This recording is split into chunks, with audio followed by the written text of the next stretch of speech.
자, 오늘 제가 말씀드리려고 하는 거는 지금 우란분절을 맞아서 우란분절의 연휴, 그 다음에 어떤 효에 대한 이야기들 이런 것 좀 해드리려고 합니다.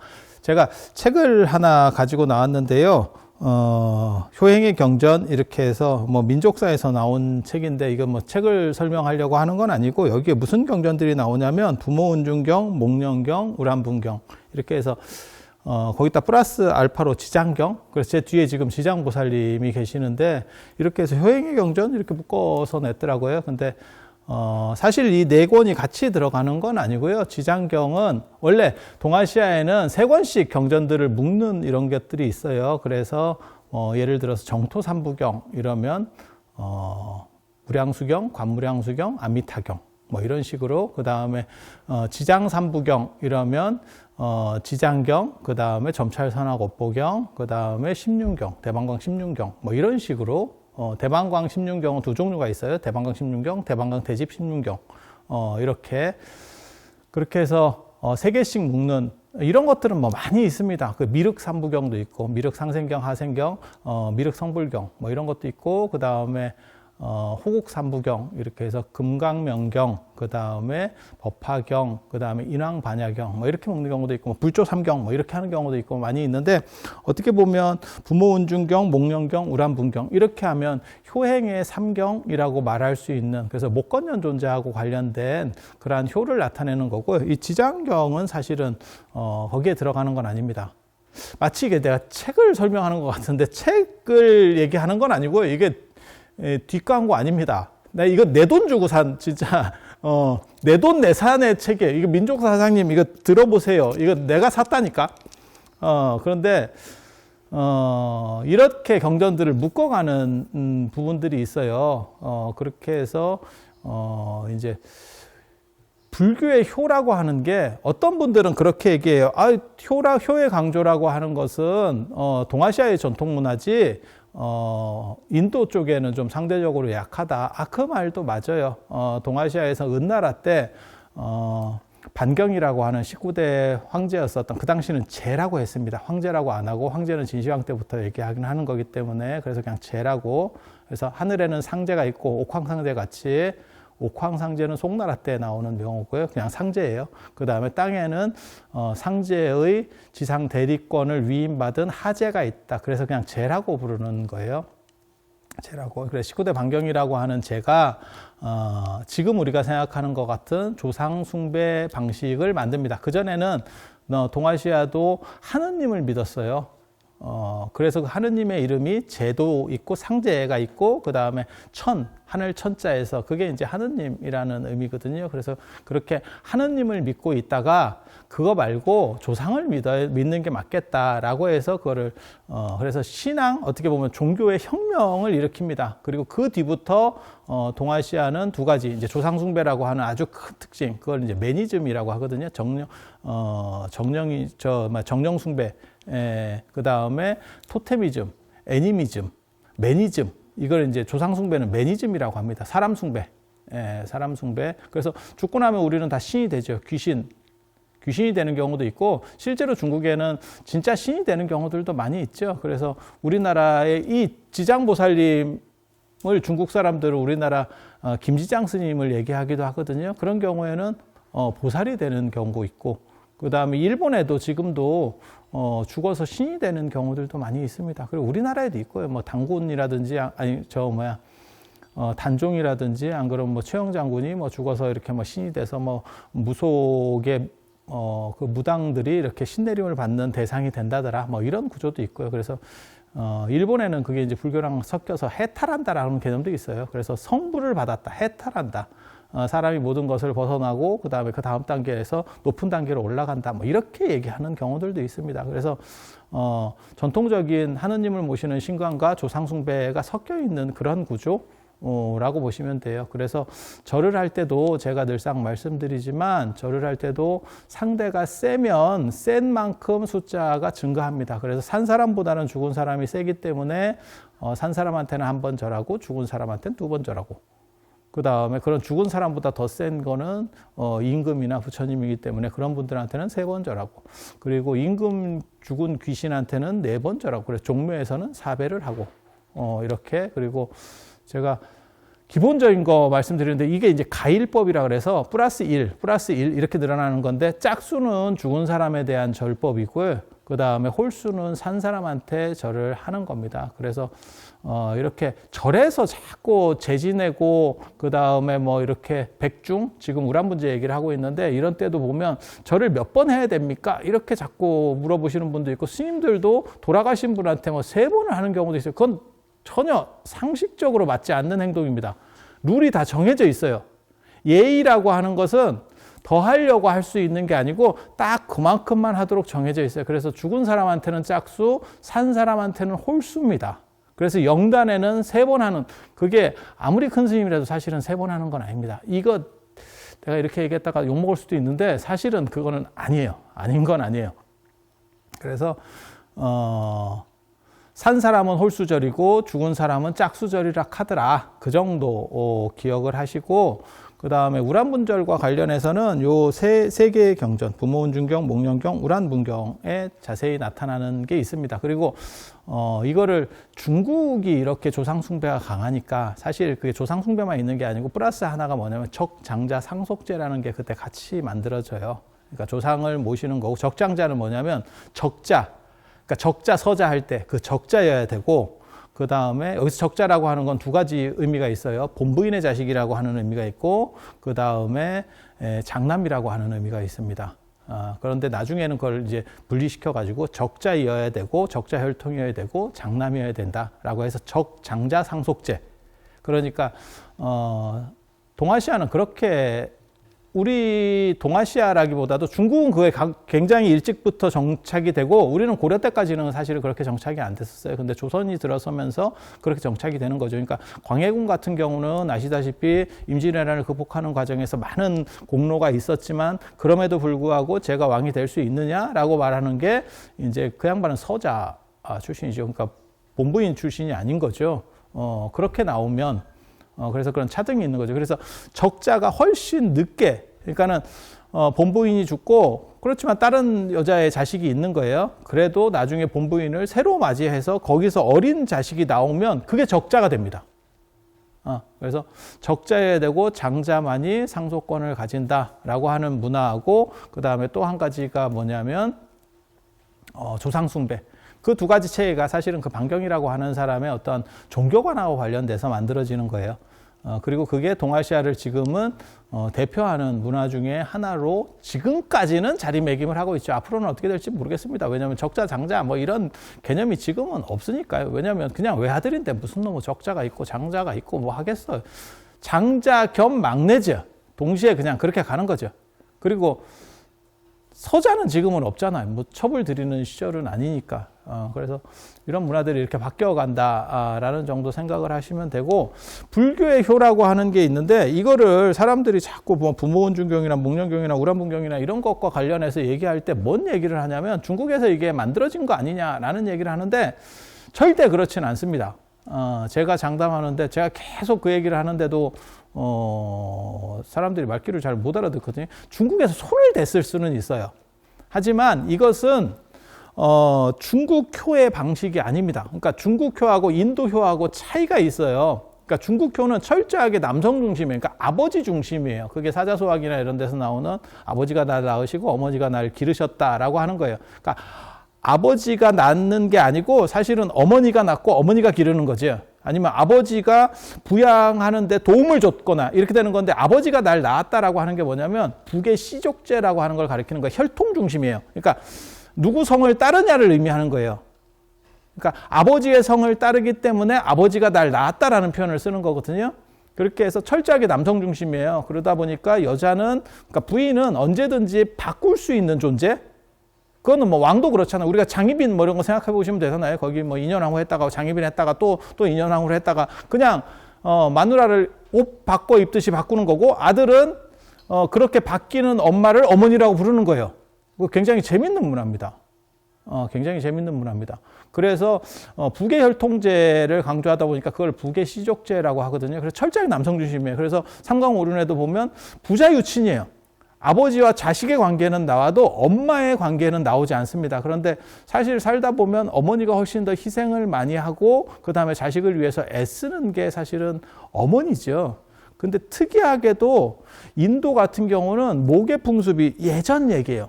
나중에는 인도도 이제 북의 쪽으로다가 많이 쏠리게 되는데 부처님 당시나 이런 때 가면 모계 풍습들이 남아 있었어요. 그래서 여성주의 효라는 게 작동을 합니다.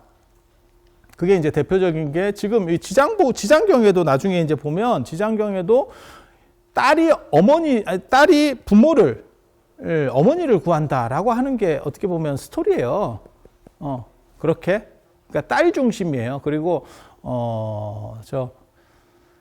오역죄라고 하는 데가 있는데 그게 가장 큰 죄목을 5개를 꼽는데 거기 보면 살모, 살부 그러니까 어머니를 죽이고 아버지를 죽이고 그다음에 뭐 부처님 몸에 피를 내고 아라한을 죽이고 그다음에 승단을 파괴하고 이게 5가지인데 먼저 나오는 게 어머니를 죽이고예요. 아버지를 죽이고가 아니고 우리 생각에는 아버지를 죽이고 훨씬 더 큰 범죄 같은데 그거 순서 뭐 앞뒤로 좀 바뀌는 거 관계 없는 거 아닙니까? 아닙니다. 그게 언어의 우선 구조라고 하는 게 있어서 대등 관계일 때는 더 강력한 걸 앞에 말하게 돼 있어요. 그러니까 부자 그런 아버지하고 자식 그러니까 당연히 아버지가 앞에 가는 거고 그다음에 군신, 군주하고 신하 천지, 하늘, 땅, 뭐 이런 식으로 다 우선순위들이 다 언어에는 정해지거든요. 대등 관계일 때 우선순위를 정하는데, 그래서 그 여성주의효라고 하는 걸 나타내는 거고, 이 외에도 관무량수경도 효와 관련되는 아주 중요한 경전이거든요. 그런데 그 관무량수경도 보시면은 뭐가 나오냐면,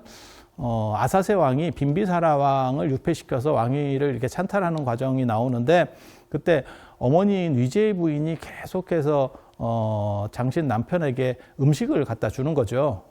이제 직접 죽이기는 좀 어려우니까 아버지를 그래서 유폐시켜서 그냥 굶겨 죽이려고 했는데, 그러다 보니까 무슨 얘기가 나오냐면 어머니를 못 들어가게 차단시키고 그 다음에 죽이려고 하는 대목이 나옵니다. 그러니까 그 옆에 반정공신들이 뭐라고 월광과 기바라고 하는 반정공신들이 뭐라고 얘기하냐면 세상에 아버지를 죽였다는 말은 많이 있어도 어머니를 죽였다는 말은 듣지 못했다. 그러면서 내부 안에서 잡음들이 일어나요. 그래서 위제의 부인은 못 죽이거든요. 그래서 인도에는 어머니효라는 게 있어요. 이 나중에 이제 이 분모운중경도 보면 어머니 뼈에 대한 이야기로 시작이 됩니다. 스토리가. 그리고 지금 목련경과 우람분경은 비슷한 경전이에요. 목건년 존자가 부처님의 신통제일 목건년 존자가 어머니가 이제 시샘말로 하면 약간 놀았던 어머니죠. 근데 그럴 수 있어요. 왜냐면 지금 어머니들은 워낙 노산을 하기 때문에 이제 늙어가지고 애를 낳으니까 애 낳고 어느 정도 애가 크면 자기가 50이거든요. 그런데 예전 어머니들은 애가 한창 커서 성장을 한 뒤에도 30대입니다. 이러면 놀 수 있죠. 지금 30대면 충분히 지금 30대면 이제 초혼 들어갈 나이네. 애가 성장할 때가 아니고. 그래서 그런 식으로 생각하면 뭐 그렇게 인생을 즐기는 분도 있는 거예요. 욜로족 어머니를 뒀죠. 시샘말로 치면 욜로족 어머니를 둔 거고, 그렇게 해서 어머니가 이제 지옥에 가게 되고 그 어머니를 구제한다. 아버지를 구제하는 스토리가 아니에요. 그래서 그 어머니에 대한 효를 강조한다. 라고 하는 거를 알 수 있고, 그 다음에 부처님 제자 중에, 10대 제자 중에, 사리불이라고 하는 사람, 그러니까 사리자예요. 사리자. 불교TV 그 유튜브를 보니까 되게 재밌던데, 사리불 해놓고 그게 부처불자를 써놨는데, 붓다라는 뜻이 아니고, 달라불자, 안일불자를 써요. 이렇게. 그거는 누구누구의 자식이라는 뜻이에요. 그래서 사리자로 반야신경 같은 데는 번역이 되는 거고요. 그래서 엄마 별명을 딴 아들 이름이에요.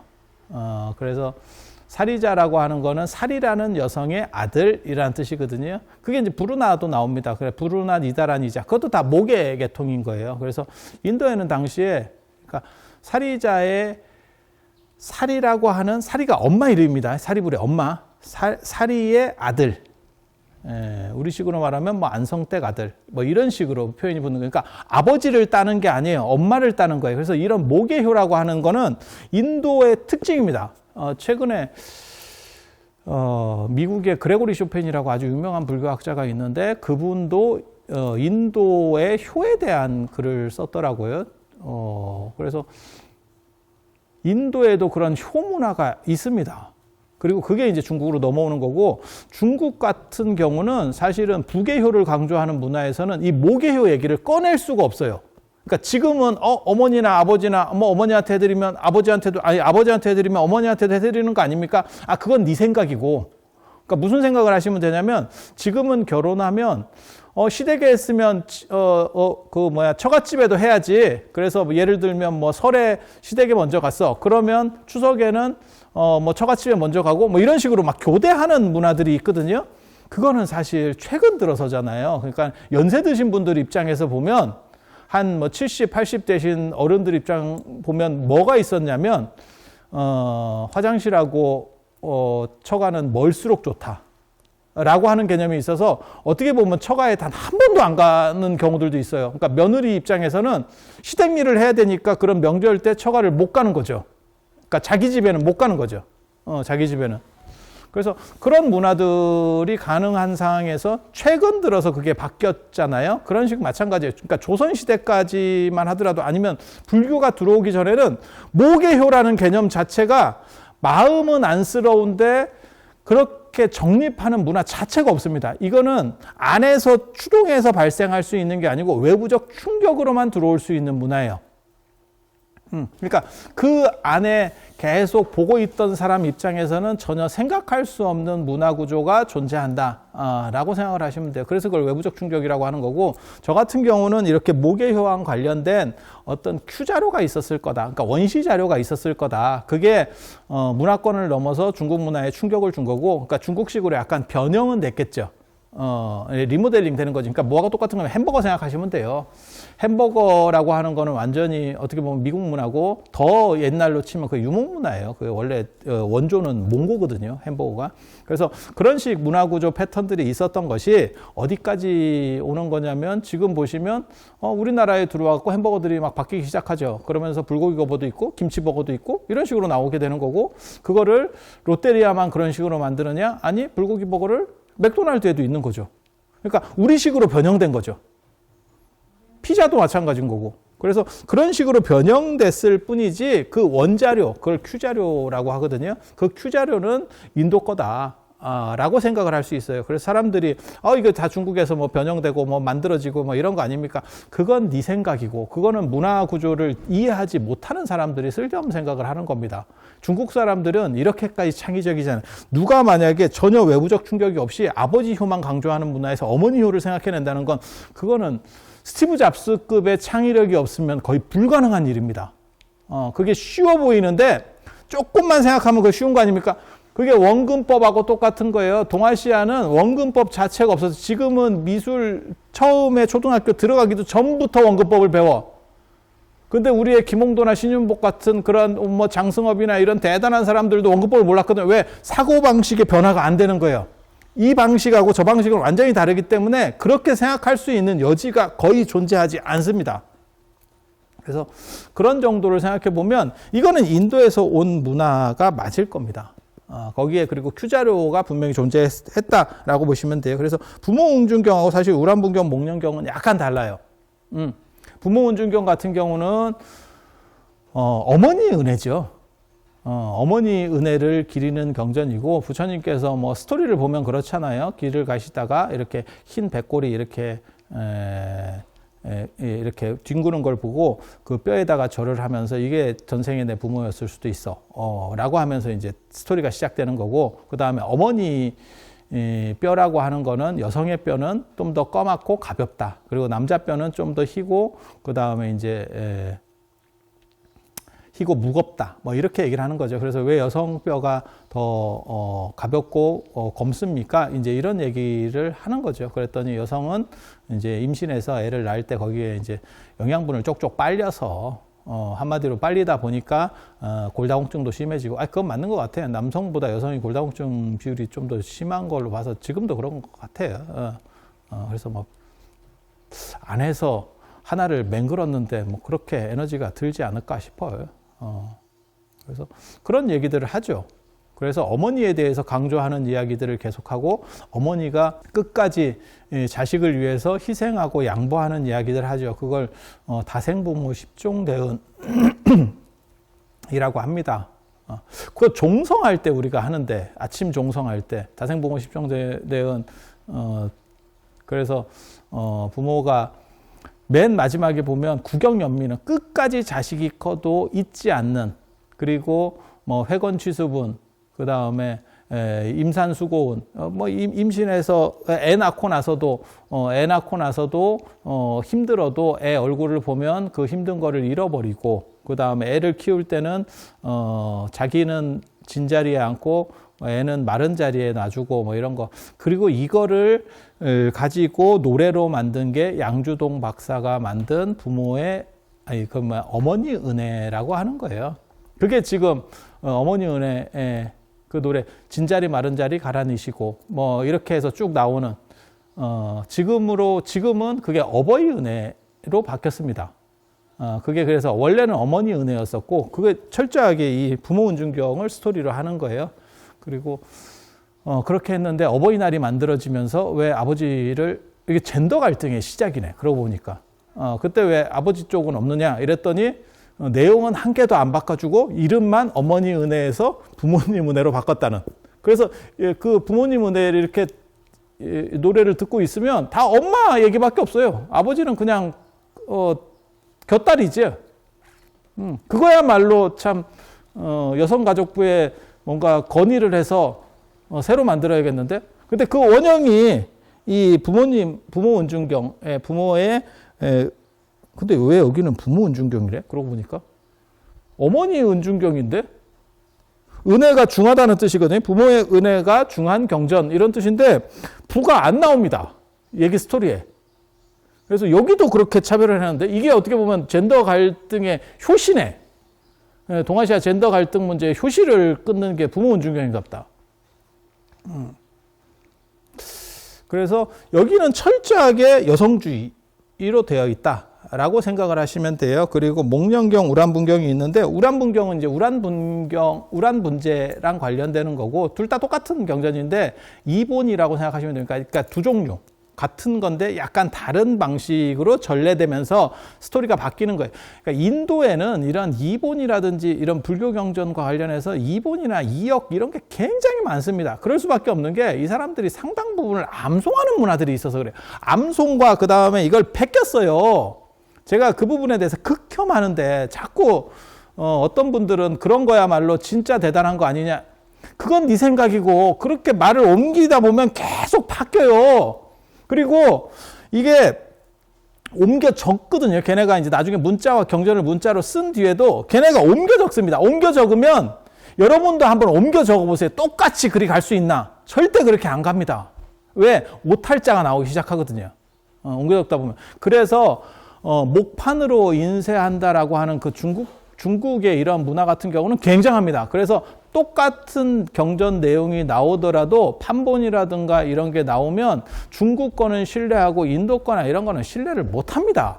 왜? 옮겨 적으면서 뭔 일이 일어났을 줄 알 거야. 그리고 옮겨 적다 보면 자기네 방식으로 변형시키는 경우들이 있어요. 그러니까 저 동네에는 있는데 이 동네에는 존재하지 않는 것들이라든가 이런 것들에 대해서 변형시키는 문화들이 존재합니다.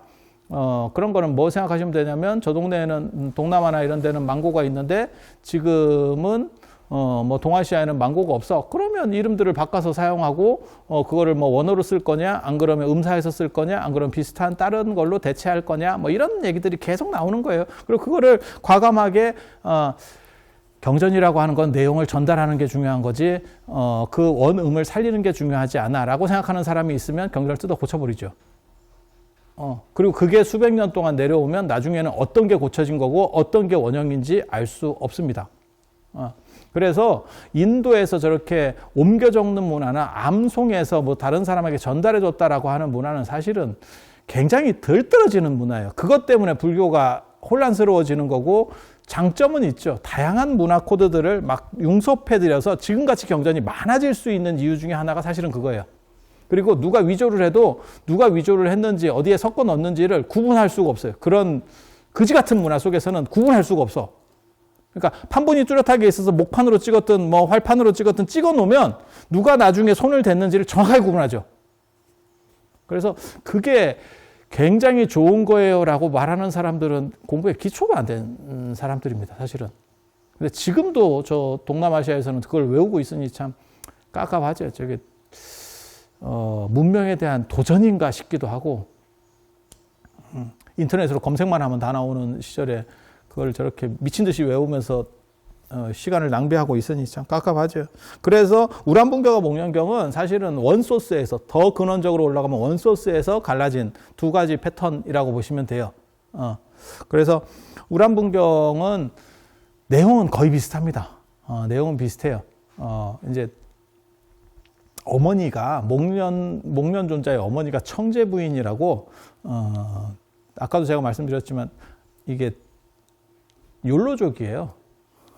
그래서 아버지 죽고 이제 자유부인이 된 거죠. 아버지는 돌아가시고, 그래서 아들이 장성해서 그 집 재산을 모았더니 재산이 제법 많다는 거예요. 그래서 3등분을 해서 아들이, 그래도 우리가 재산이 어느 정도 이상 돼도 이걸로는 자꾸 줄어들 뿐이지 뭐 늘릴 방법이 없으니까 내가 장사를 하겠다 이러면 3등분을 하고 갔대요.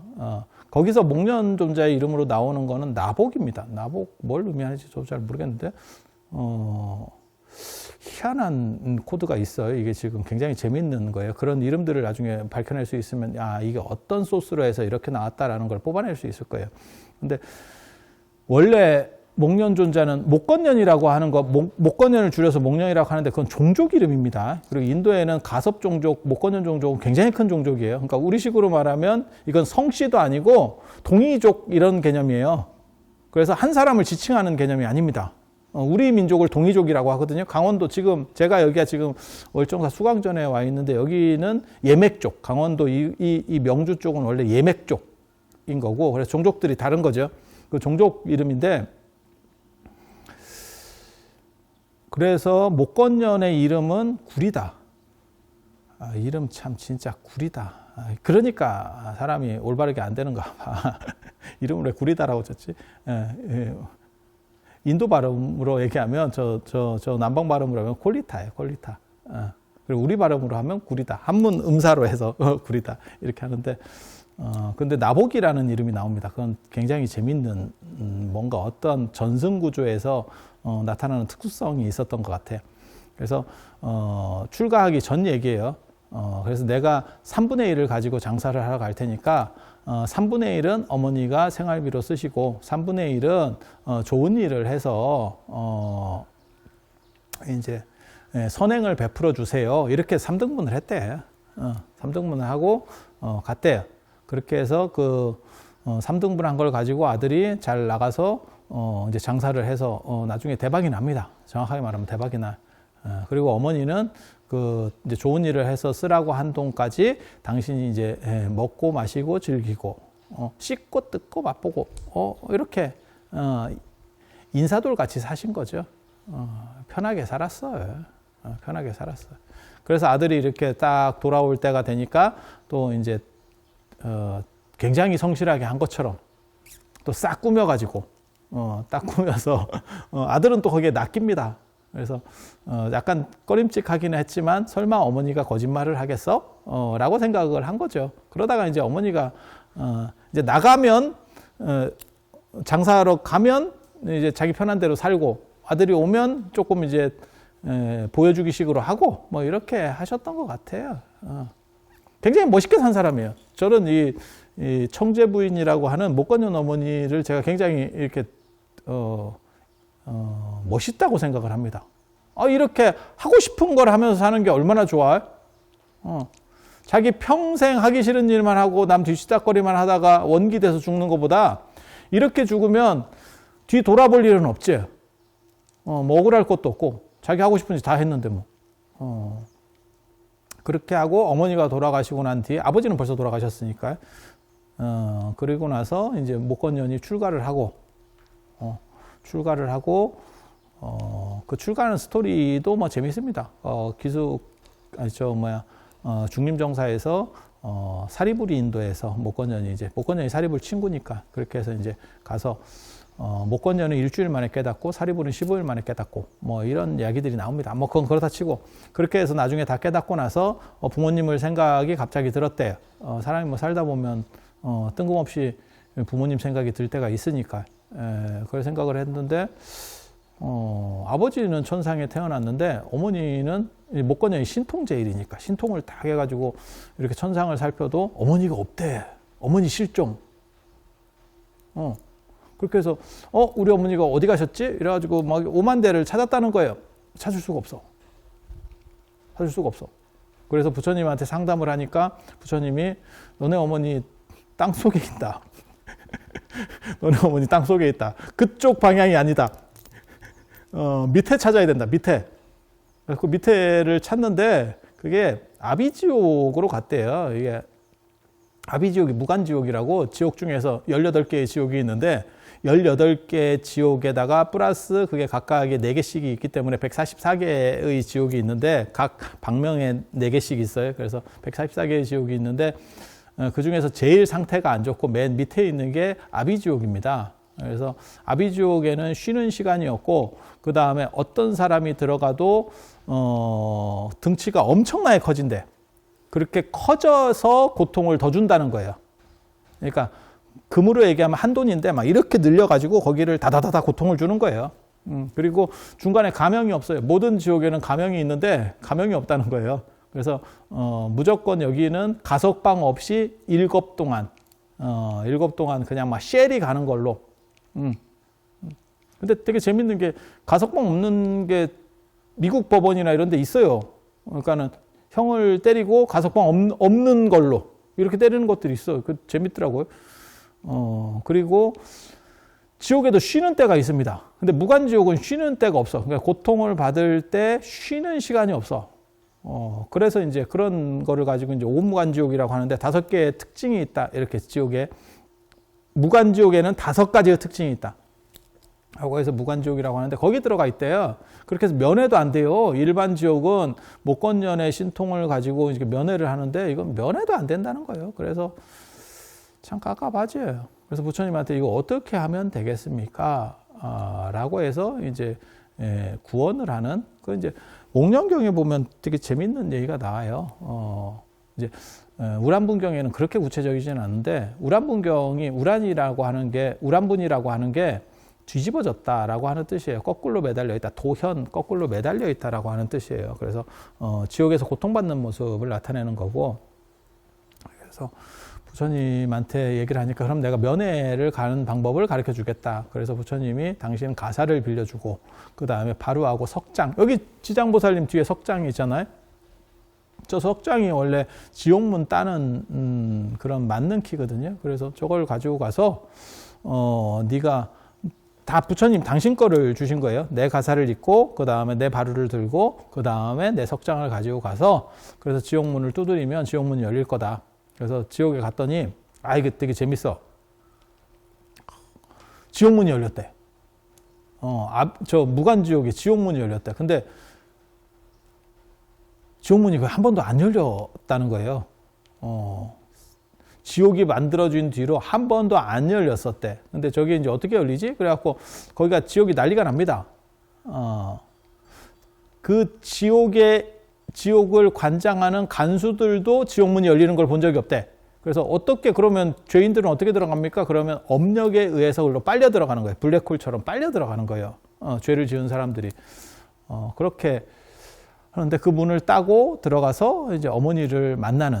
근데 딱 면회까지만 되는 거예요. 왜냐하면 빼줄 수는 없죠. 이거는 기독교랑 달라서 불교는 자작자수니까 지가 짓고 지가 받는 거거든요. 자기 업을 자기가 받는 거예요. 그래서 자기가 공덕이 없는데 그래서 아들이 와서 이제 면회를 하고 어머니 제가 어떻게 해서든지 구하는 방법을 찾아보겠습니다. 라고 했대요.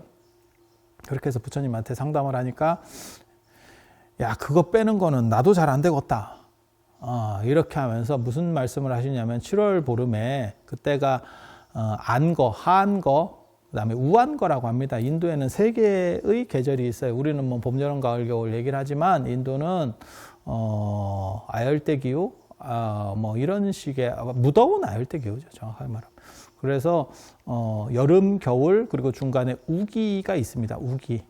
예.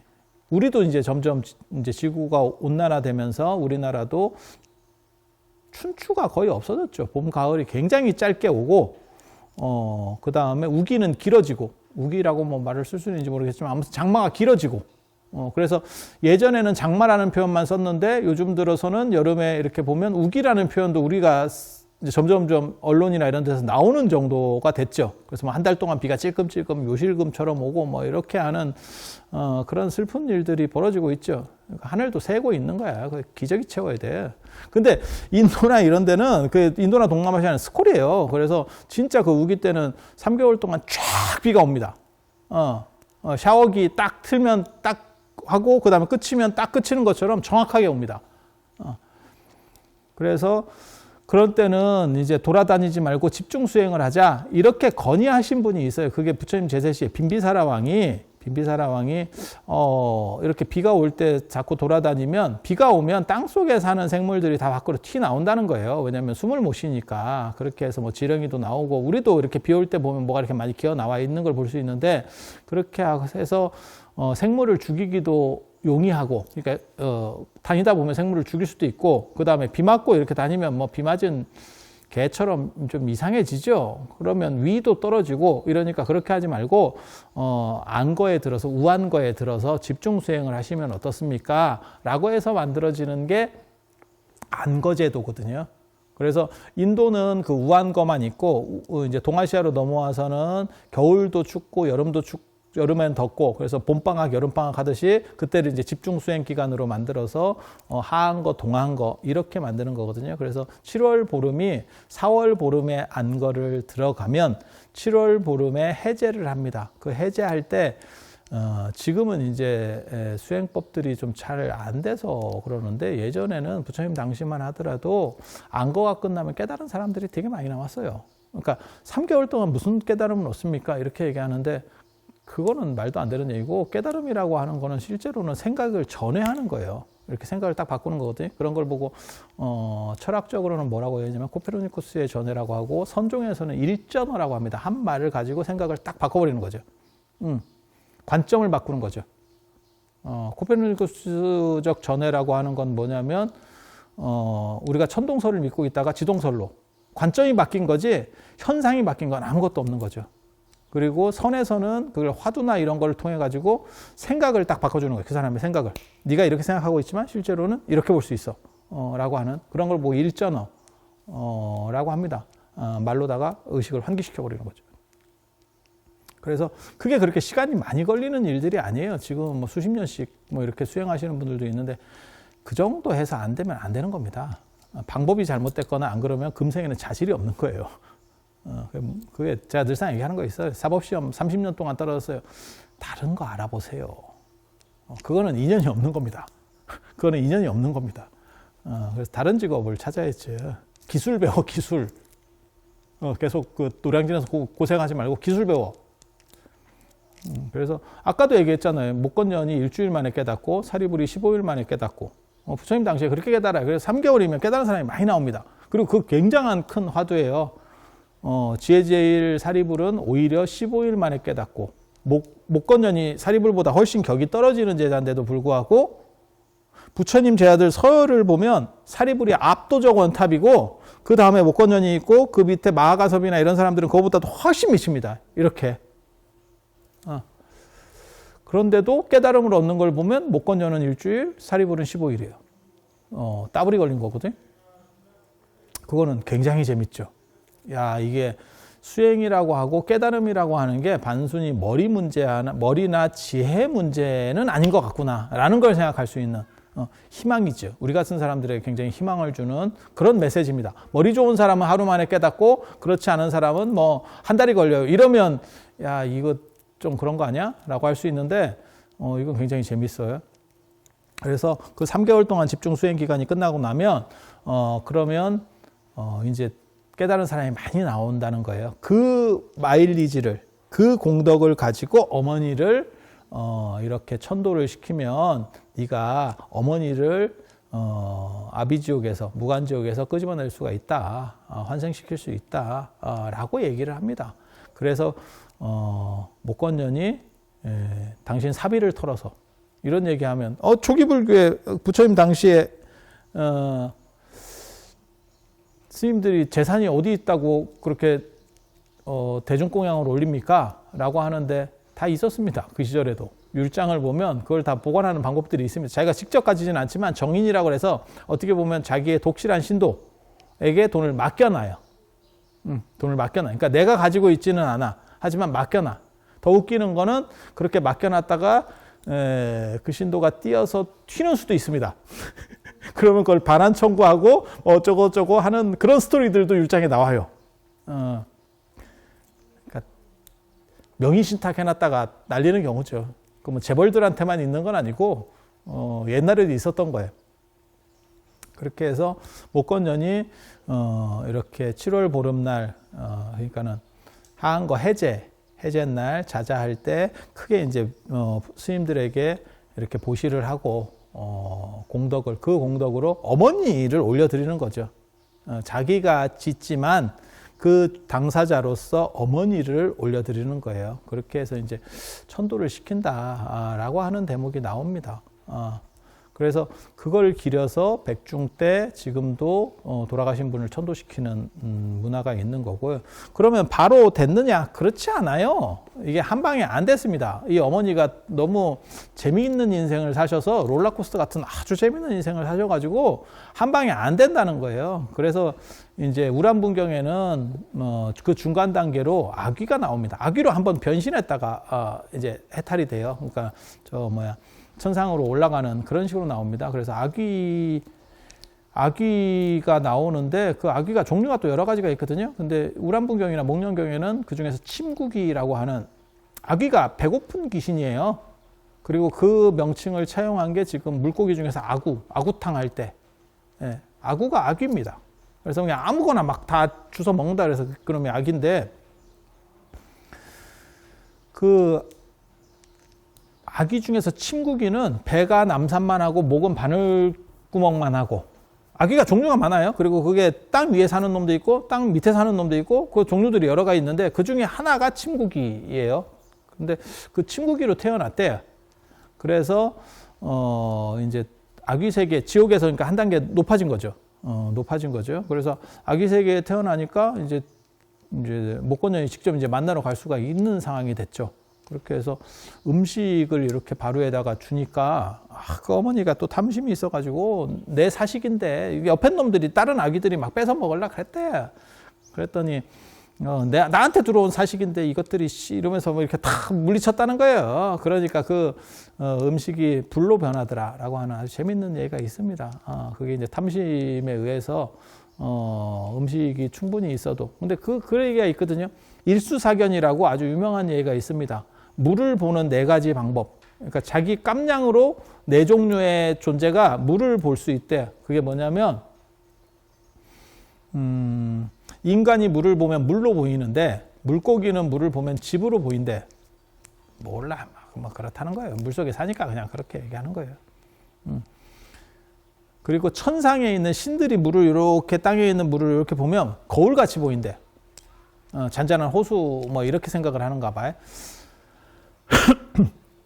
그리고 아귀가 물을 보면 불로 보인대요. 아귀는 불로 느껴진대요. 그러니까 업식에 의해서 대응하는 게 다른 거죠. 그러니까 뭐 생각하시면 되냐면 뭐 문화재나 이런 거 생각하시면 돼요. 그래서 문화재라고 하는 것도 다 미적 판단이기 때문에 어떤 사람에게는 굉장히 귀한 게 될 수도 있고 어떤 사람에게는 그거는 그냥 뭐 버려지는 물건일 수도 있고 그래서 제가 그런 얘기 많이 하는데 박정희 대통령 때 새마을운동 우리가 한참 할 때 그때 고서나 이런 거 중요한 게 많이 날라갔습니다. 제가 어렸을 때 기억하기로는 그런 걸 뭐 마을 같은 데서 이렇게 모다 놓고 태우고 이런 기억들도 있거든요. 만약에 그때 그런 것들을 좀 잘 안 했으면 지금 훈민정음 해례 같은 게 더 남았을 수도 있었을 거예요. 근데 그냥 오래되고 이런 책들은 다 쓸모없고 고물이고 이렇게 다 태웠던 거죠.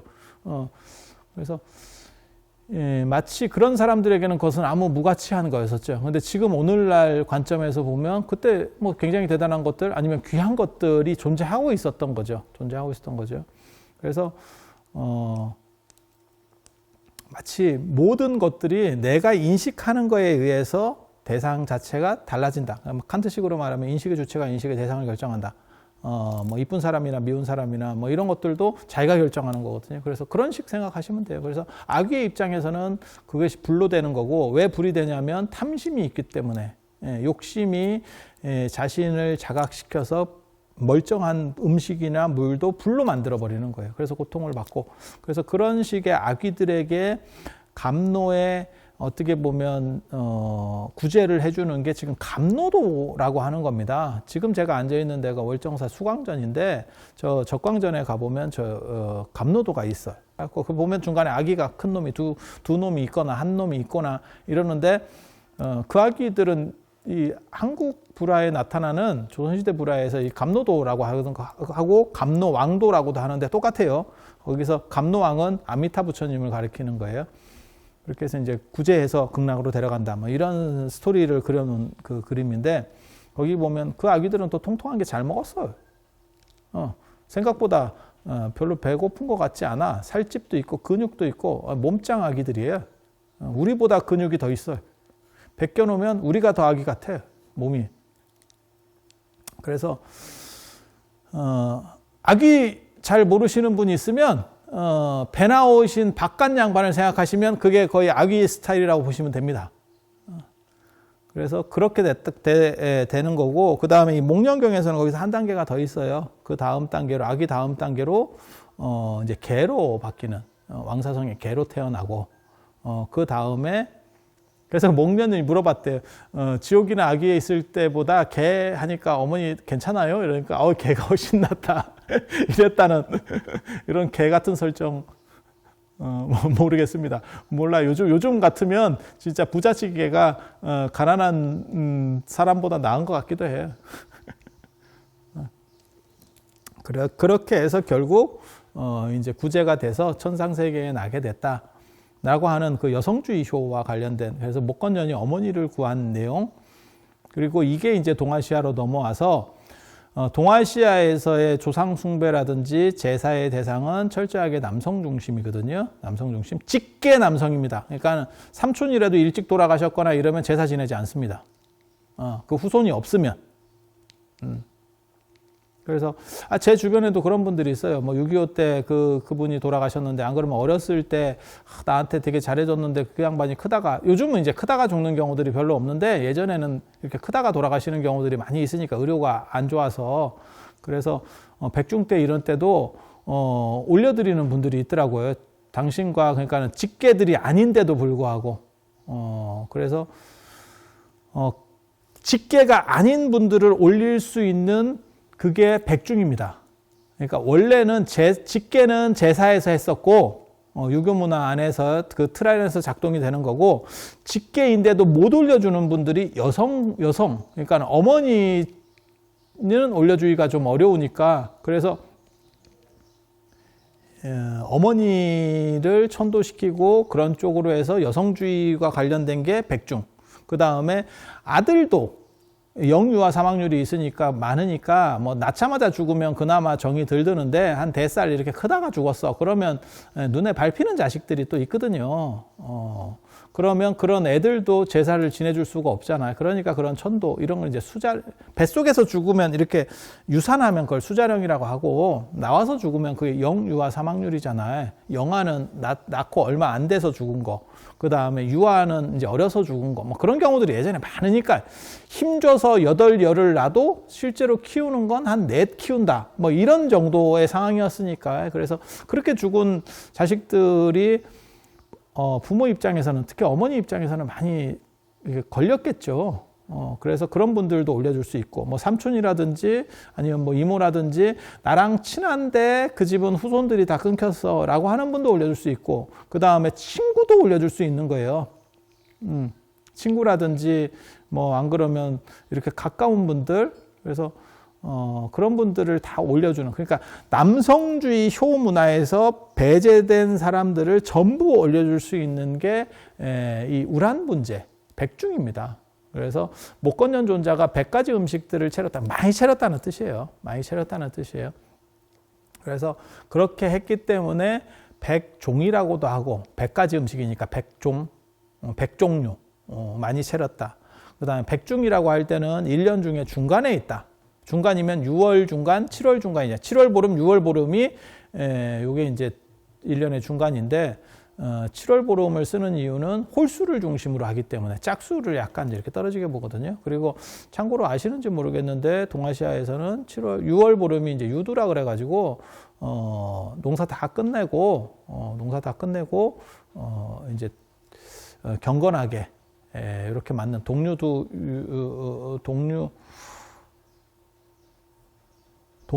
목욕 이렇게 해가지고 그게 이제 유두인데 동류수 동쪽으로 흐르는 물에다가 목욕하고 이렇게 그렇게 해서 재개를 하고, 그러니까 농사는 다 끝났고 인간이 할 일은 다 끝났고 그렇게 해서 몸과 마음가짐을 재개하고 그 다음에 7월 보름부터 조금씩 이제 먹을 게 나오기 시작한대요. 그리고 8월 보름이 되면 이제 추수감사제 이제 어떻게 보면 한가위가 되는 거고. 그런데 이게 두 가지 문화가 있어요. 조금 더운 지역에서는 7월 보름이 메인이라는 거예요. 한가위가 된다는 거예요. 우리식으로 말하면. 우리는 약간 위도가 높기 때문에 8월 보름이 메인이 되는데 사실 8월 보름도 메인도 아니에요. 정확하게 말하면 한 8월 말쯤 돼야 우리가 메인이 될 겁니다. 그래서 지금은 기술이 좋아서 쌀도 이렇게 빨리 추수하는 게 있어서 했지만 예전에 저 어렸을 때만 해도 이게 나락이 늦게 패고 이러면 대보름인데 8월 한가위가 됐는데도 이게 매를 올려야 되는데, 그러니까 밥을 해야 되는데 이게 쌀이 잘 안 됐어, 어쩌고저쩌고 이런 얘기들이 있었거든요. 실제로 햅쌀이 잘 안 났대, 이런 얘기들이 있었어요. 그래서 이게 지역마다 좀씩 달라요. 그거는 당연한 거죠. 인도나 우리를 똑같이 볼 수는 없으니까. 그리고 중국도 우리가 보는 24절기라고 하는 게 사실은 중국의 강남 문화에서 우리보다 위도가 훨씬 떨어집니다. 그러니까 홍콩 쪽에 맞췄다고 보시면 돼요. 지금 그냥 그 위도상으로만 보면 홍콩 그 정도 쪽에 맞췄다고 보시면 돼. 그러다 보니까 우리하고 잘 안 맞아. 그래서 늘상 얘기하는 것 중에 차 얘기할 때 우전차가 좋다라고 하는데 우리나라에서는 우전이 되면 고구 전에 차를 따면 차가 제대로 안 영웁니다. 그래서 상태가 메롱이에요. 그러니까 왜 그런 거 있잖아요. 닭을 연계가 좋아요. 연계가 맛있을 수도 있겠죠. 그렇지만 너무 어린 병아리를 먹지는 않잖아. 근데 고구 전에 차를 따는 우전이 돼버리면 너무 이게 그냥 덜 성장한 거죠. 어느 정도 이렇게 활달한 기운이 있고 이런 게 좋지 않을까? 그냥. 근데 백중 우란분절 얘기하면서 연계 비유는 좀 그렇게 하는 것 같기도 하고 모르겠어요. 아무튼 그냥 알아서 들어요. 그렇게 해서 부계, 직계가 아닌 반계나 안 그러면 어머니나 그 다음에 나랑 관련된 고마운 분들에 대해서 혹여라도 있을지 모르는 천도, 그러니까 안 좋은 데 가 있으면 그분들을 합동으로 천도시키는 게 우란분절이라더라. 그리고 그것을 백중이라고도 하고 백종이라고도 한다더라. 이렇게 보시면 돼요. 그리고 지금 같은 경우는 이제 제사를 예전처럼 이렇게 막 챙겨서 지내는 시절이 아니니까 지금 제사 지내봐야 부모님 정도 아니면 조부모님까지 이 정도까지 지내는 정도가 다고, 그 다음에 추석이나 설에 합동 정도 지내니까, 그래서 요즘은 부계 쪽도, 아버지 쪽도 이 천도제 때 올려드립니다. 그렇게 해서 지금 여기서는 잘 안 보이는데 저쪽 뒤쪽으로 나중에 이제 보면, 거기 보면 이제 이 월정사 수강전 안에 위패가 가득하게 많이 있죠. 그 위패들이 요즘으로 말하면 원룸에 해당하거든요. 그래서 거기에 이제 모셔놓고, 그거는 이제 상설로 모셔놓는 거고, 그 다음에 이제 백중 때 같은 경우는 그걸 상설로 할 수 없으니까, 예전에도 그랬어요. 그러니까는 제실이나 사당이 있는 집 같은 경우는 위패를 상설로 이렇게 모셔놨다가 이렇게 위에다가 씌워놓거든요. 그리고 제 날이 되면 그걸 이렇게 열어가지고 위패가 드러나게 해서 제사를 지냈었고, 그런 집이 아니면 그런 추모시설이 있는 집이 아니면 위패를 썼죠. 손으로 써서 붙여서 쓰고, 그 다음에 끝나면 태우고 다시 쓰고. 그래서 계속 영구적으로 모셔놓는 것도 있고, 그 다음에 이제 백중 때만 모시는 분들은 이렇게 종이에 써서 붙이죠. 이렇게 다 붙이죠. 근데 그 모양도 보면 그게 다 기와집 모양입니다. 기와집 모양. 그리고 이 월정사 수광전과 관련해서 잠깐 말씀을 드리면 이게 굉장히 재밌습니다. 이게 한지붕 두 가족이라고 이게 인기가 있어야겠다. 제가 지금 지장보살님 앞에 나와 있는데 이 지장보살님이 서쪽을 보고 앉아 계세요. 보통 이게 지장전이면 지장보살님이 남쪽을 보고 앉아 있어야 되는데 서쪽을 보고 앉아 있어요. 그런데 왜 그러냐면 수광전이라서 그렇거든요. 수광전이 아미타 부처님 정각이라는 뜻입니다. 아미타 부처님을 뭐라고 얘기하냐면 아미타 유수, 아미타 바하 이렇게 두 가지를 얘기하는데, 그래서 그걸 그냥 아미타라고 앞에 것만 따서 아미타 유수 하면 무량수가 됩니다. 아미타는 무량이라는 뜻이고 유수하면 수명이라는 뜻이에요. 그래서 무량한 수명, 그 다음에 아미타 바하 하면 무량한 광명. 그래서 무량수, 무량광이 아미타 부처님의 이름이에요. 그걸 앞에 것만 따면 아미타가 되는 거고 뒤에 것만 따면 수광이 됩니다. 그래서 수광전이라는 이름도 쓰거든요. 여기 수광전 잘 안 씁니다. 원래 그냥 무량수전이라고 쓰든지 뭐 아미타전이라고 쓰든지 이렇게 쓰지 수광전 잘 안 씁니다. 우리나라에 수광전 쓰는데 몇 군데 없습니다. 나도 왜 수광전이라고 썼는지 잘 모르겠어요. 누군가가 생각을 해서 쓴 거야. 분명히 깊은 생각을 했어. 하지만 사람들이 잘 몰라. 못 알아들어. 수광전이 뭔지. 수광전이 뭔지를 잘 몰라. 그런데 아미타 정각이라더라. 그리고 가장 대표적인 데는 석굴암의 수광전입니다. 석굴암의 아미타 부처님 모신 수광전이 있거든요. 그래서 안 쓰는 용어는 아닌데 그렇게 써. 그렇게 해서 본전으로 아미타 부처님을 모셨어. 그런데 제를 지내고 하려다 보니까 지장보살님이 필요했는가 봐. 그래서 이 정각이 굉장히 재밌는 게 앞에는 수광전인데 옆풀떼기로 보면 지장전이라고 이렇게 전전세를 낸 듯한 이런 굉장히 특이한 정각입니다. 이거 나중에 오래되면 굉장히 재밌을 거예요. 그래서 이쪽에서 보면 지장전, 이쪽에서 정면에서 보면 수광전, 옆 측면에서 보면 지장전. 내가 지장보살님 같으면 기분 더럽지.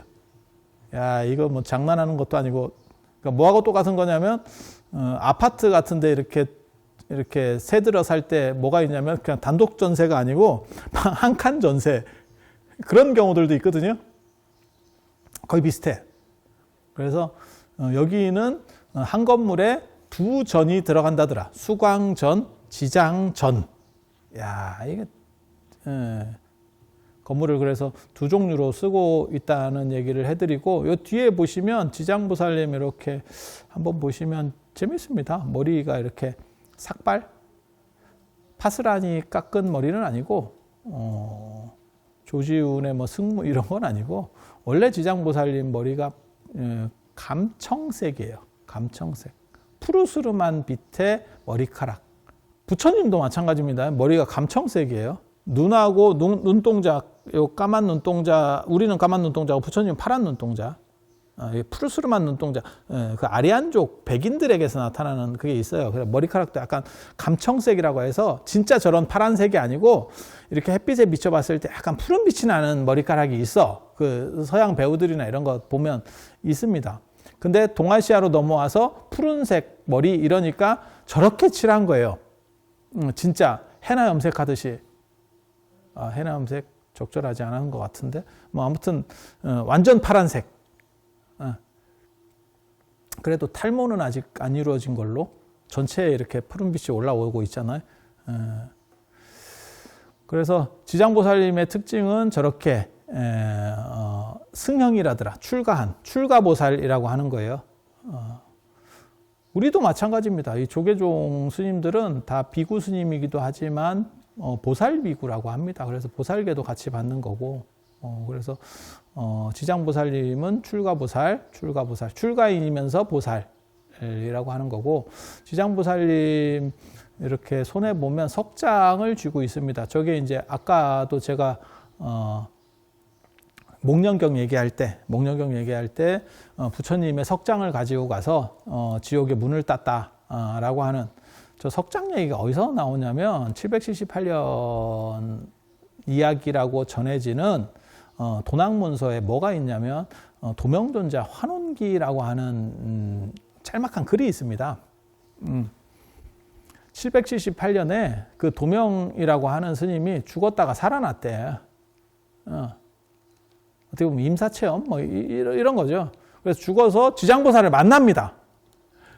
이 도명이라고 하는 분이 굉장히 중요합니다. 왜? 이 스토리 때문에 나중에 지장보살님의 좌보처가 도명존자예요. 그렇게 가는 거예요. 그리고 만나니까 거기서 석장을 들고 있더래. 저 석장이라고 하는 거는 지옥의 문을 딴다라고 하는 의미도 있지만 옛날 스님들이 이렇게 석장을 들고 다니는, 그러니까 역동적인 중생구제를 상징하는 거예요. 내가 이렇게 계속 다니면서 중생의 문제들을 다 치료해주고 구제해주겠다. 지옥의 문제들을 내가 다 구제해주겠다라고 하는 거고, 그 다음에 원래는 보주를 들고 있어. 앞에 지장보살님은 보주를 뺏겼나 어디 잃어버렸나 잘 모르겠는데 뒤쪽 지장보살님을 보면 지장보살님 탱화, 목탱화를 보면 거기 손에 보주가 있어요. 그 보주가 실제로는 우리나라 의식문에서는 보주라고 나오는데, 그래서 장상명주, 밝은 구슬 뭐 이렇게 나오는데 원래는 저게 여의주입니다. 그리고 그거는 십륜경, 지장보살 3부경 중에 하나가 대방광 십륜경, 그 다음에 아까도 얘기했잖아요. 여기 지장보살 본원경, 그 다음에 또 하나가 점찰선왕업보경, 그 십륜경에 이 보주 얘기가 나와요. 그리고 그거는 여의주. 또 다른 표현으로는 뭐라고 나오냐면 만이주 이렇게 나오거든요. 그래서 그 구슬을 가지고 있는 거는 사실 십륜경에서 유래한 거고, 그다음에 석장을 쥔다라고 하는 거는 저 육환장입니다. 6개의 고리가 달린 지팡이. 그렇게 해서 그 석장을 쥐고 있는 부분은 환원기에서 유래를 했다더라. 그래서 지장보살이 두 종류를 다 가지는 걸로 보통 나오고, 아미타 부처님하고 같이 나올 때는 석장을 안 짚고 그냥 보주만 가지는 경우가 일반적이고, 그 다음에 이제 당신이 혼자 있을 때는 석장하고 보주를 다 가지고 있거나, 그러면 당신은 석장만 가지고 있고, 저 보주만 가지고 있고, 옆에 이제 쪼리 석장을 가지고 있습니다. 그 쪼리 도명존자입니다. 도명존자. 그래서 지장보살님 같은 경우는 좌보처 도명존자, 우보처 무독귀왕. 무독귀왕은 누구냐면 지장보살 본원경에 나옵니다. 지장보살 본원경에 보면 이 지장보살님이 전생에 여자였을 때 자기 어머니를 구제하러 이렇게 지옥을 막 갈 때 그 지옥에서 너 뭐야? 이러면서 말을 시키는 사람이 나타나요. 그랬더니 내가 어머니를 구하려고 이렇게 왔습니다. 라고 얘기를 하니까 그러면 내가 도와줄게 라고 하는 게, 그러니까 귀왕이에요. 귀신의 왕. 귀신의 왕. 그런데 무독이라고 하는 건 독이 없다, 독성이 없다, 그러니까 공격적이지 않다, 착하다 이런 뜻이에요. 그래서 귀신의 왕 중에서 이 지장보살을 도와줘요. 지장보살을 도와주고 나서 대박이 났지. 지장보살이 떡상을 하니까. 쉽게 말해서 야후지, 야후. 야후가 제일 잘한 거는 알리바바에 투자한 거. 그렇게 얘기를 하거든요.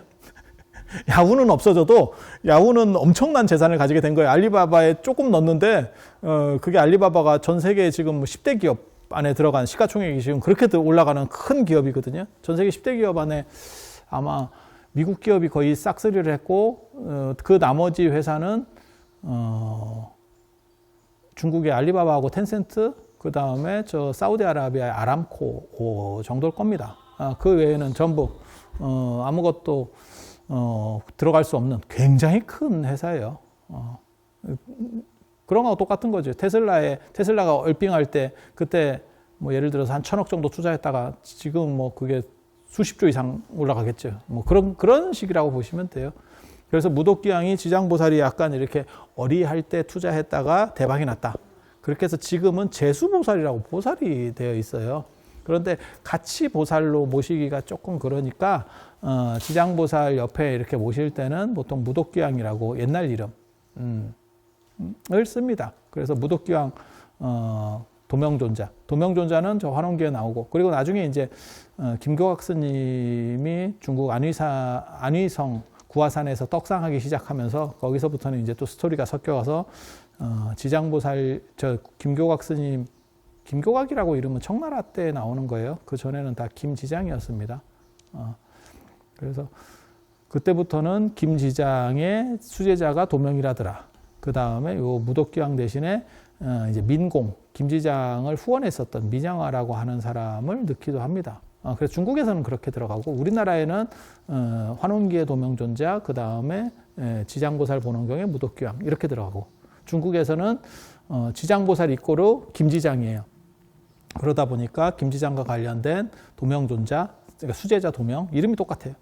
도명, 그 다음에 이제 민양화, 민공이 들어가고, 이렇게 스토리가 섞인다라고 보시면 되고, 요 뒤에 탱화에 보면 요 분들 말고 누가 있냐면 10명의 10대 왕이 있어요. 시왕이라고 하는, 그걸 이제 소목법에 옛날에 그 종묘 제사 같은 거 지낼 때 소목법이라 그래서 10명이 진강대왕, 초강대왕 뭐 해가지고 쭉 10명이 쭉 있는데 그 10명을 좌측 홀수 1, 3, 5, 7, 9, 그 다음에 2, 4, 6, 8, 10 이렇게 배치합니다. 10명의 시왕을. 그 10명 중에서 대장은 누구냐면 염라대왕, 5번째 염라대왕, 그 다음에 2번째 투톱이라고 할 수 있는 분이 누가 있냐면 7번째 태산대왕.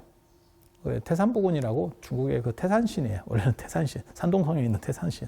뭐, 복잡해. 뭐, 그렇다 치고.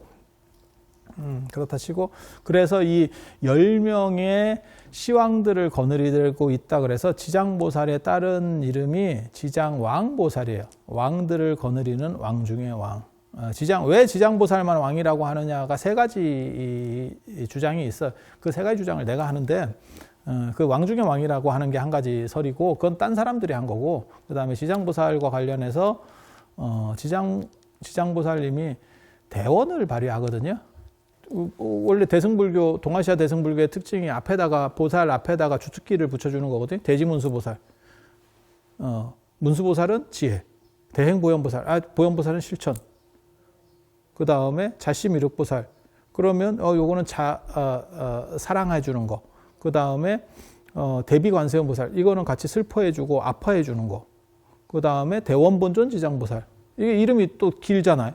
남들은 2글자 쓰는데 여기는 대원본존 이렇게 해서 위대한 서원의 보살. 그러니까 이 사람들과 비교할 수 없는 위대한 서원을 가졌대. 그게 지옥이 비기 전에는 성불하지 않겠다라고 하는. 그래서 제가 그런 얘기 하는데 이 세상에 지옥을 피하라는 많은 말들이 있지만 지옥을 빠질 수 있으면서도 내가 스스로 지옥에 가서 중생을 구제하겠다라고 서원을 하는 경우는 종교 전통에서 존재하지 않는다. 그게 유일하게 존재하는 게 지장보살. 그래서 그 위대한 서원을 가지고 있기 때문에 왕, 서원의 왕이지. 보살 중에 대장. 뭐 이런 식으로 해서 지장왕이라고 들어가는 거 있고 또 뭐가 있냐면 지장보살이 심륜경에 2종류가 있는데 대방강 심륜경하고 대집심륜경이 있거든요.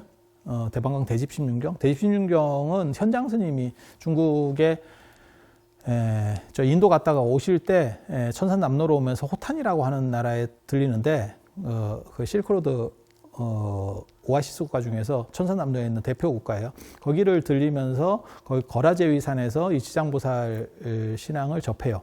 그리고 거기서 아마 입수해서 온 경전일 건데 거기에 보면 뭐가 나오냐면 무불시대의 주관자다라는 게 나와요. 그러니까 석가모니 부처님이 중생들을 제도하고 지금 석가모니 부처님 가셨고 그 다음에 당선은 됐는데 아직 취임하지 않으신 분이 미륵보살이고 그런데 이게 권력이라고 하는 게 중간에 공백이 있을 수는 없거든요. 역할을 하고 있는 게 지금 지장보살이에요. 그래서 무불시대 부처님이 안 계실 때의 전체 주관자. 그래서 이렇게 되면 무슨 일이 벌어지냐면 일반 보살하고는 달라요. 격이 달라요. 그래서 지장보살은 왕이다 라고 하는 이야기가 성립될 수 있다. 다 내가 하는 얘기, 다 내가 하는 얘기예요. 내가 다 논문에 이런 거 썼어. 그래서 그렇게. 그래서 뒤쪽에 이렇게 보면 좌측에 이렇게 긴 모자를 쓴 그 면류관인데 그걸 쓰고 있는 게 염라대왕. 있을 겁니다. 찾아보면. 없으면 조각 잘못한 겁니다. 반품하는 걸로. 그리고 우측에는 10번째 오도전륜대왕이라고 그게 윤회판을 돌리는 그러니까 다시 윤회시키는 그러한 구조에서 나오는 왕이 있어요. 그 양반은 무복을 합니다. 딴 사람들은 다 왕의 이렇게 어떻게 보면 왕의 복장을 하고 있다면 그 사람은 무관 복장을 하고 있어요. 그래서 혼자 두드러지게, 그건 맨 마지막에 최종 단안을 해야 되기 때문에 엄격함을 드러내기 위한 그런 구조로 되어 있다라고 보시면 돼요.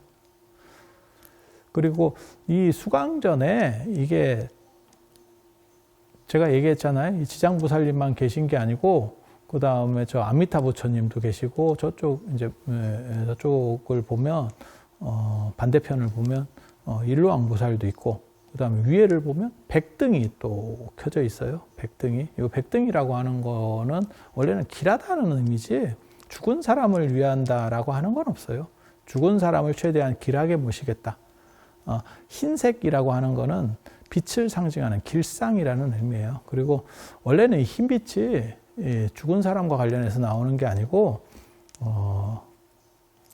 관세음보살과 관련해서 나오죠. 그래서 관세음보살이 계시는 보타라카산이 번역하면 광명산, 그 다음에 소백화라고 해요. 그러니까 흰 연꽃이 주변에 쫙 이렇게 펴 있대요. 그래서 그거를 백화도량이라고도 합니다. 그리고 거기에 태어나고 그 다음에 관세음보살을 멘토로 삼아서 잘 이렇게 수행도 하고 교화도 해보겠다라고 하는 그 관세음보살님 바가 의상대사고, 그래서 의상대사가 서원을 세워서 그런 발언문을 쓴 게 백화도량 발언문이라고 하는 거고요. 그래서 제가 전에 신묘장구대단이 할 때 그런 얘기도 해드렸는데, 그래서 그 안에 보면 내가 관세음보살님을 멘토처럼 이렇게 탁 이마에 모시고 이렇게 수행을 하면서 천수다라니, 천수주를 대비주를 외우겠습니다. 그게 이제 신묘장구대다라니를 지금까지 독송하는 그런 문화가 됐다더라. 라는 정도. 아까 제가 서 있었던 데는 앉아 있었구나.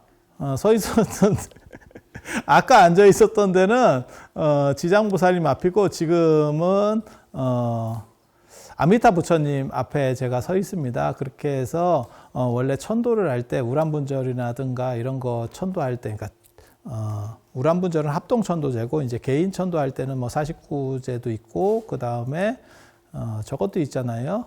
예수제를 할 때도 있고, 그 다음에 진짜 천도제를 할 때도 있고, 뭐 이렇게 하는데, 그게 이제 대부분 투톱체제로 가요. 그러니까 지장보살님이 혹시라도 사후세계에서 뭐 문제가 있거나 이러면 지장보살님이 이렇게 토스를 하는 거고, 위로 띄워주면 이제 극락세계로다가 간다라고 해서 지장보살님과 아미타 부처님의 어떤 투톱체제, 이런 것들이 사실 고려 후기에 뭔가 완성되는 게 있어요. 굉장히 재밌는 게 미국 메트로폴리탄 미술관에 있는 아미타 지장 병립도라는 게 있습니다. 우리나라 고려불화 160점 종류가 있는데 그 중에서 가장 특징적인 고려불화예요. 그게 어떻게 되어 있냐면 아미타 부처님하고 지장보살님이 대등관계로 이렇게 서 있습니다. 한쪽에는 아미타 부처님, 한쪽에는 지장보살님. 크기도 똑같고. 그래서 진짜 특이한 불화거든요. 왜냐하면 여기도 이제 보시면 서 있는 양쪽에 지금 아미타 부처님 좌우에 서 계신 분이 관세음보살님하고 대세지보살님인데, 서 있는 분이 앉아 있는 분보다 작습니다. 그런 걸 보고 이제 주대종소법이라고 해서 주인공은 크게 하고 그 다음에 쫄들은 좀 작게 해서 누가 리더인지를 정확하게 보여주는, 우리나라도 비슷하죠. 아이돌 이런 거 보면 이제 떼거리로 나와가지고 이렇게 단체로 하면 맨 앞에 서는 게 이제 원탑이거든요. 인물, 비주얼이 되는 사람, 뭐 노래 되는 건 둘째치고, 그렇게 해서 자리 배치로 하는데, 여기는 자리 배치도 하고 그 다음에 누가 센지를 정확하게 크기로도 보여주는 거죠. 그런데 지장보살님하고, 그러니까 보살은 부처님하고 같은 크기일 수 없습니다. 그런데 그 메트로폴리탄 미술관에 소장되어 있는 그 아미타 지장 병립도는 같은 크기로다가 대등관계로 되어 있어요. 그거는 지장보살이 그만큼 지장신앙이 고려 후기 때 커졌다라는 것을 의미하는. 그리고 실제로 조선시대가 되면 지장보살에 대한 정각이 어떻게 보면 가장 활성화되는, 그럴 수밖에 없는 게 이제 1300 1408년 이때쯤 되면 주자가래가 들어오면서 조선시대를 가장 풍미했던 책이 사실은 주자가래예요. 가장 영향이 컸던 책이. 그러니까 우리가 생각할 때 유교하면 뭐 노노명자 대학중용 같은 뭐 사서라든지 그 다음에 시서예, 그 다음에 시경, 서경, 예경, 춘추, 예기, 시경, 서경, 역경, 그 다음에 춘추, 예기 이런 뭐 오경 이런 것들이 뭐 중요한 거 아니냐라고 생각하지만 실제로 조선시대 생활윤리를 규정했었던 책은 주자가래라고 하는 예법책이에요. 예법책. 그래서 그런 것들이 강조되고 이제 제사나 이런 것들이 점점 비등해지면서 불교적인 어떻게 보면 대항마 불교적인 쪽에서 그걸 수용할 수 있는 게 지장보살이었기 때문에 지장보살 신앙이 굉장히 커오는, 그리고 그게 고려 말부터 움직이기 시작했다더라라는 걸 알 수 있는.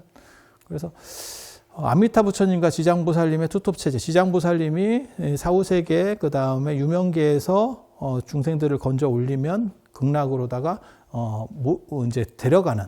그래서 원래는 아미타 부처님이 직접 와서 이렇게 데려가는 구조로 되어 있죠. 그걸 아미타 내영이라고 합니다. 그래서 그런 식의 투톱 체제를 이 월정사 수광전 안에서는 한꺼번에 볼 수가 있는 거예요. 그래서 굉장히 재밌지. 그리고 양옆에 지금 관세음보살하고 대세지보살인데, 관세음보살님 같은 경우는 이마에 아미타 부처님을 이렇게 모시고 있는데 실제로는 이게 이마에 있는 게 아니고 머리 안에 상투에다가 모시고 있는 거예요. 이마에 어떻게 붙이고 있겠어. 그래서 원래는 상투에다가, 인도 사람들은 그렇게 상투에 중요한 것들을 이렇게 딱 모시는 그런 전통이 있습니다. 그리고 그거를 원래는 그게 보석을 넣어요. 이 상투 속에다가 보석을. 그래서 온 몸을 싹 보호한다. 온몸에 나쁜 삿된 것들이 못 들어오게 싹 보호한다. 라는 개념들이 있는데, 그런 거를 이제 보석 대신에 아미타 부처님을 모시겠다라고 해서 관세음 보살이 저렇게. 그래서 이마에 보시면 실제로 이런 보살상이 있죠. 불상이 있죠. 아미타 부처님을 모시고 있는. 그리고 우측의 대세지 보살 같은 경우는 정병, 수행자를 상징하는 병을 들고 있죠. 이렇게.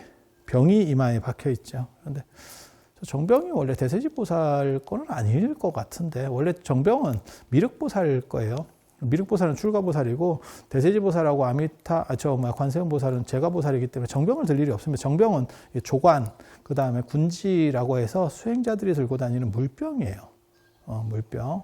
그런데 그게 미륵보살한테서 원래는 출발을 하는데, 나중에 관세음보살한테 뺏겼다가 나중엔 다시 대세지보살한테 넘어가는 일부 그런 양상들이 존재합니다. 그냥 그러려 하면 돼요. 그리고 관세음보살도 수월관음도를 보면 실제로 정병들이 계속 나오죠. 그래서 그런 정도 생각하시면 되고, 뒤에 탱화에 보면 지금 아미타 부처님과 관련된 8대 보살이 있고, 석가모니 부처님의 10대 제자가 이렇게 나옵니다. 이렇게 묘사되어 있는 거를, 여기는 지금 탱화가 좀 작아서 그래요. 근데 조선시대 때 탱화는 저런 것들을 이제 아미타 불에도 라고 하는데, 저기에는 뭐 사천왕도 나오는 경우가 있고, 그 다음에 제석천 범천 같이 호법신들이 나오는 경우들도 있습니다. 그런데 고려시대 불화에는 실제로는 그냥 아미타 부처님을 중심으로 해서 8명의 보살들만, 아미타 부처님과 관련된 8명의 보살들만 나와요. 그 안에도 지장보살이 있습니다. 그래서 탱화 안에서도 지장보살을 찾아볼 수 있어요. 지장보살은 어디에 있냐면 보통 여기서도 나올지 모르겠는데 저쪽에 있네. 저쪽에 지장보살은 석장 들고, 여기는 지금 석장을 들고 있네. 원래는 석장 잘 안 드는데, 석장은 이렇게 전체적으로 있을 때는 이게 너무 튀어가지고, 그래서 저기 석장 드신 분들, 석장 보신 분이 지장보살. 그 다음에 이 반대편에, 그 지장보살의 반대편에 있는 건 미륵보살. 그러니까 좌우에 관세음보살, 대세지보살, 문수보살, 보현보살, 그 다음에 허공장, 허공장, 그 다음에 금강장보살, 그 다음에 미륵, 지장. 이 8대 보살은 스님들은 나중에 보통 재지낼 때 맨 마지막에 연불 할 때 그걸 외우거든요. 그렇게 해서 이 아미타 8대 보살이라고 하고, 석가모니 8대 보살은 또 약간 다릅니다. 그래서 그런 식으로 돼 있고, 요 관세음 보살님이 이제 재밌는 게, 관세음 보살님은 극락세계에서 넘버 2. 그래서 아미타 부처님이 돌아가시고 나면, 열반하시고 나면 그 다음에 이제 극락세계를 주관자가 되는 건데, 이 어른이 줄을 잘못 썼죠. 그래서 아미타 부처님은 안 돌아가십니다. 그래서 무량수 부처님이기 때문에 안 돌아가셔요.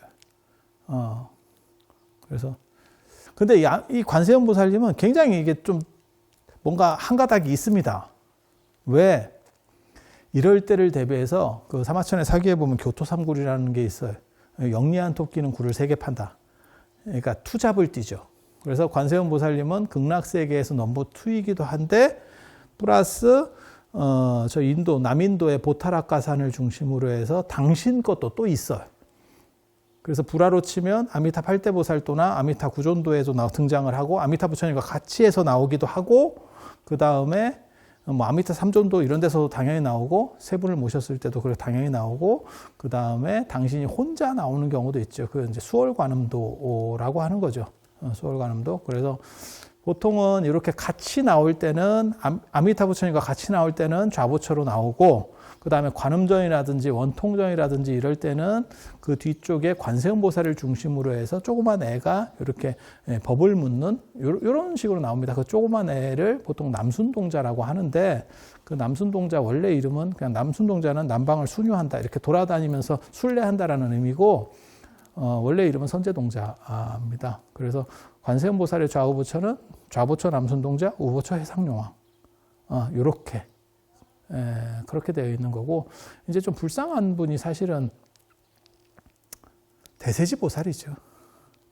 대세지 보살은 자기가 당신이 줄 잘못 쓴지도 잘 모르고 앞에가 지금 안 빠지는 쪽인데 관세음 보살님은 투잡이기 때문에 별 불만이 없지 싶은데 대세지 보살님은 앞에도 잘 안 빠지고 그리고 원래는 아미타 부처님이 열반하시면 그 다음에 관세음 보살님이 하고 그다음 관세음 보살님이 이제 끝나면 대세지 보살님이 이렇게 순서대로 해야 되는데 앞에서는 안 돌아가시고 그걸 잘 모르는 상황이라서 좀 깝깝합니다. 제가 봐도. 그래서 대세지 보살님이 나중에 인기도 또 밀려요. 그래서 고려 후기에 보면 뭐가 어떤 구조로다가 바뀌냐면 대세지 보살 대신에 지장보살이 여기로 들어옵니다. 여기는 지장보살하고 아미타 부처님을 따로 이렇게 모셨는데 지장보살을 이쪽에다 그냥 대세지 보살 빼버리고 넣는 경우들도 있어요. 그래서 아미타 부처님과 지장신앙이 병립하는 그런 구조들을 나타내는 거고 그리고 참고로 말씀드리면 우리나라는 그런 표현을 잘 안 쓰는데 중국에서는 일반적으로 쓰는 표현이에요. 아미타 부처님과 좌측에 관세음 보살, 우측에 대세지 보살을 이렇게 모시는 것을 서방삼성이라고 합니다. 서방삼성. 그러니까는 서방 극락세계에 계시는 3명의 톱스타. 이렇게 보시면 돼요. 그래서 아미타 부처님은 돌아가시지 않는다더라. 그리고 그 돌아가시지 않기 때문에 그 재밌는 얘기가 있어요. 부석사에 가보면 거기 이제 메인 정각이 주불전이 무량수전입니다. 부석사 무량수전 베을린 기둥에 기대서서 그 무량수전인데 거기에는 탑이 없어요. 부석사의 특징이 그 무량수전 옆에 탑이 있는데 그건 옮겨온 탑이고 저 구석에 좀 위쪽에 탑이 있는데 그건 옮겨온 탑이고 그 앞에는 탑이 없어. 그런데 고려시대 때 그 비문에 보면 뭐라고 나오냐면 무량수 부처님은 수명이 한량이 없어서 열반에 들지 않기 때문에 죽음을 상징하는 탑을 놓지 않는다. 열반을 상징하는 탑을 놓지 않는다. 그리고 그거는 불국사에서도 나타나는 양식이에요. 불국사가 원래 화엄불국사라 해서 처음에는 화엄종 사찰이었어요. 그렇다 보니까 그 안양문 안쪽에는 탑이 없습니다. 석가모니 부처님 앞에는 다보탑, 석가탑, 동탑, 서탑 이렇게 나오는데 그렇게 탑이 있는 대신에 안양문 쪽에 그러니까는 극락전 쪽에 보면은 거기는 탑이 없어요. 탑 대신에 요즘 가보면 돼지상이 한 마리 있죠. 동물로 만든 돼지상. 그리고 그거 돼지 아닙니다. 제가 늘상 말씀드리는데 그거 코끼리입니다. 코끼리. 근데 스님들도 모르는 것 같고 그게 무한도전에서 돼지락 하니까 그냥 돼지인 줄 알아. 진짜 돼지 같은 일이지. 무한도전 얘기를 절에서 듣고 돼지라고 써놨어. 야, 나 그거 보면 이런 게 세상인가 싶지. 근데 코끼리입니다. 근데 왜 코끼리가 그렇게 생겼냐면 조선시대 사람들은 코끼리를 잘 못 봐서 그냥 상상하다 보니까 이상한 게 만들어지는 거예요. 그래서 그런 정도 생각을 하시면 됩니다. 이쪽에 보이시는 분은 지금 일로왕보살이라고 인도자입니다. 어떻게 보면 가이드계의 시조라고 할 수 있는 딱 깃발을 들고 사람을 땡겨가려고 하죠. 그래서 지장보살님이 서 계시는 경우도 있는데 지장보살님하고는 많이 다릅니다. 이 양반은 이 일왕보살 같은 경우는 머리 위쪽에 이렇게 제가보살처럼 보관을 쓰고 있고 자세도 정면으로 하지 않아요. 그러니까 얼굴 자체도 측면으로, 그래서 사람들을 깃발을 들고 끌고 가려고 하는 그런 모습으로 되어 있고, 일왕보살이 특별하게 누구를 지칭하는 건 아니에요. 그러니까 원래는 그 관세음보살님이나 지장보살님 같이 대단한 보살님의 구원자라는 의미인데, 나중에 절에서 제를 지내고 그 다음에 연가를 지금은 한 공간에서 다 하는데, 옛날에는 이 법당 바깥쪽에서 연가를 목욕시키고 이런 것들은 다 바깥에서 하고 이렇게 이동시키고, 그 다음에 또 여기서 제를 지내고 나면 이렇게 수강전이라든지 시장전이라든지 뭐 아미타전에서 제를 지내고 나면 그 다음에 소대로 가서 태우고 뭐 이런 부분들이 있는데, 그럴 때 일왕보살 깃발을 들고 갑니다. 그래서 일왕보살 번이라 그래서 이렇게 깃발처럼 생긴 데다가 이렇게 그려져 있어요. 그렇게 해서 인도자로서 뭐 생각하시면 되냐면, 상여로 얘기할 때는 상여소리에서 이렇게 요령을 흔들잖아요. 그러니까 그러니까 종 같은 거 이렇게 흔들잖아요. 그래서 그렇게 해서 인도하는 경우가 있고, 그걸 이제 돌아가신 분을 종소리로 인도하는 거가 있고, 그래서 예전에 강시 영화나 이런 거 보면 종 이렇게 해가지고 이렇게 따라다니게 하는 그런 대목도 나오는데, 그런 거 있고, 그 다음에 왕실이라든지 이런 큰 분들이 돌아가셨을 때는 방상시라 그래서 눈이 4개 달린 그러한 존재가 맨 앞에서 길을 여는 역할을 해요. 그래서 불교적으로는 그렇게 하는 게 일로왕. 일로왕은 인도자의 왕이라는 뜻이에요. 그래서 이런 모습으로 약간 더 특화되는 측면이 존재하는 거고, 원래는 인도자의 왕은 관세음보살님이나 대세지보살이나 지장보살처럼 이런 큰 보살을 나타내는 거에서 점차 어떤 특수성을 주면서 이렇게 만들어졌다더라. 그래서 보통은 이제 뭐 5대식 혹시대 정도에 만들어진 걸로 그렇게 추정을 합니다. 필요에 의해서. 그리고 이런 보살님의 특징이 나중에는 이제 극락까지도 인도를 한다, 이렇게 해서 깃발 들고, 그러니까 극락에 가는 2가지 방법이 있어요. 하나는 아미타 부처님이 초청장을 가지고 와서 직접 데려가는 것, 그걸 접인 내용이라고 합니다. 그렇게 해서 우리나라의 저 삼성 리움미술관이라든지 이런 데 보면 이렇게 아미타 부처님이 대세지보살하고 지장보살하고 같이 와서 이렇게 손을 내미는, 손도 내밀고 있고, 그 다음에 그 밑에 보면 연화자대를 관세음보살님이 이렇게 내미는 모습이 있어요. 그래서 그런 식으로 가는 경우도 있고, 그걸 접인 내용이라고 하는 거고, 그 다음에 이제 일왕보살 같이 어떻게 보면 가이드를 두고 안내자를 둬서 이렇게 가는 패키지 여행이라고 생각하시면 되죠. 그렇게 해서 깃발맨의 시조, 그렇게 해서 이제 영가들, 돌아가신 분들을 그렇게 모시고 가는 거고, 그 옆에 보면 지금 요 앞에 뭐라고 써 있냐면, 이제 뭐 잘 안 보이실 건데, 시방법계 유주무주 일체 고혼 영가, 이렇게 해서 지금 이 공간 중에 있는, 그 다음에 이 세계에 있는 유주무주라고 하는 거는 한 곳에 머물고 안 그러면 떠다니는 그러한 고혼들, 외로운 영혼들, 그러니까 윤회하지 못하고 이렇게 정착하지 못하면서 후손들이 잘 안 베풀어 준 분들을 위해서 그런 분들을 다 모시고 천도시키겠다라고 하는 불교식 발언이 있는 거고요. 그 옆쪽에 지금 뭐 가려져 있는 데도 있는데, 이렇게 열린 데를 보면 저 이제 영구위패라고 합니다. 그래서 돌아가신 분들을 이제 대개 못 모시거나 안 그러면 제사를 절에 위탁하시는 분들이 저런 영구위패를 모셔놓으면 그 날짜가 되면, 제일이 되면, 제삿날이 되면 뭐 이렇게 절에서 하는 경우도 있고, 안 그러면 저렇게 모셔만 놓으면 이제 합동제, 그러니까 추석이나 설이나 이럴 때 합동제사를 지낼 때 이걸 다 엽니다. 그리고 위패라고 하는 거는 아까도 제가 말씀드렸지만 기와집 모양으로 돼서 원래는 제실, 제각 이런 것들을 상징을 하는 거예요. 그렇게 해서 쭉 모셔놨는데, 월정사는 오래된 분은 거의 없습니다. 왜냐면 월정사가 한국전쟁 때 화재가 나가지고 아군들이 이렇게 전소시키는 바람에 오래된 이런 위패들은 없어졌고 다 소실됐고, 그리고 이제 새롭게 그 위에 그 뒤로 중건하고 난 뒤에 이제 모신 분들이 지금 이렇게 자리 잡고 있고, 그래서 이쪽이 후배에 대한 군기가 별로 안 세요. 돌아가신 분이 오래된 분들이 있으면 이게 돌아가셔도 이 안에 들어가면 이게 일종의 원룸이거든요.